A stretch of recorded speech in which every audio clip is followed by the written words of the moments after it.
Hello, in this video we'll talk about the docstring. Okay, what is the docstring? Docstring is short for document string, so it's very important, as I mentioned before, about documenting your work. And now we're writing functions, and later we're gonna be writing modules. It's very important to document what the function is, what the function does. Okay, so that being said, what we mean by the docstring. In Python, it's basically the first string that comes after the header. Okay, and we call it docstring.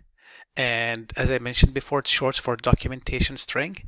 And what we do in this docstring, in this documentation, is we give like a brief explanation of the function. Okay, we don't talk about how the function work. We just talk about what the function does. Okay, so it's an optional feature that you can use, but it's highly recommended to use it. Okay, because it's very easy to forget what the program or the function is doing after like not using it for a while. Okay, and as I mentioned before, it comes immediately below the function header. It has to come right after the header before you start to write the body of the function. We put the docstring between triple quotes, okay, like we did with the documentation when we put it between triple quotes, but this one has to be right after the header.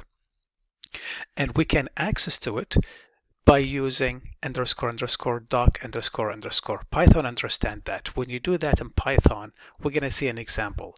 Python will know immediately that you're talking about the docstring, and it's going to display to you the information that is documented about this function or this module. Okay, what should a docstring look like? That's a good question. Okay, the docstring should be like a line that begin with a capital letter and ends with a period. Okay, and the first line has to be short description. This is the first line that you have. Okay, if you have more than one line, or if the module or the function needs to be explained more, the second line that comes after the first line has to be blank to give it some type of separation. And then after that, you can write the rest of the description. Okay, and following that line, the rest of the description could be like a paragraph or more than one paragraph. Okay, so let's take a look over at this example. We've seen this function before, greet. Okay, if I want to add a docstring, but look at this one. I'm added the docstring as just a simple one line. So I have it between 3 quotation marks. Okay, and I started with a capital letter, and I'm going to finish it here with a period. Okay, it must finish with a period. Okay, and then this basically given like a brief description what the function is going to do. Okay, this function greets to the person passed in as a parameter.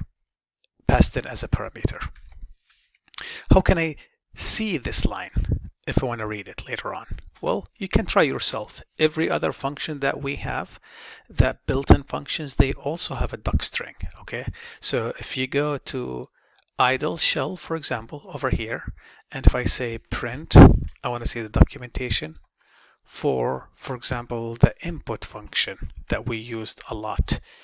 And then I say input dot __doc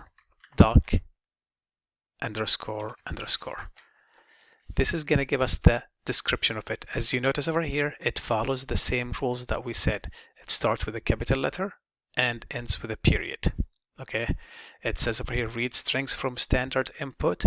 The trailing new line is stripped. To give you just a general explanation about it.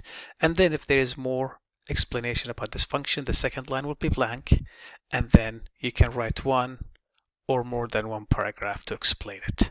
And that's about the docstring. It's highly recommended. It's not required, but it's highly recommended for documenting your work.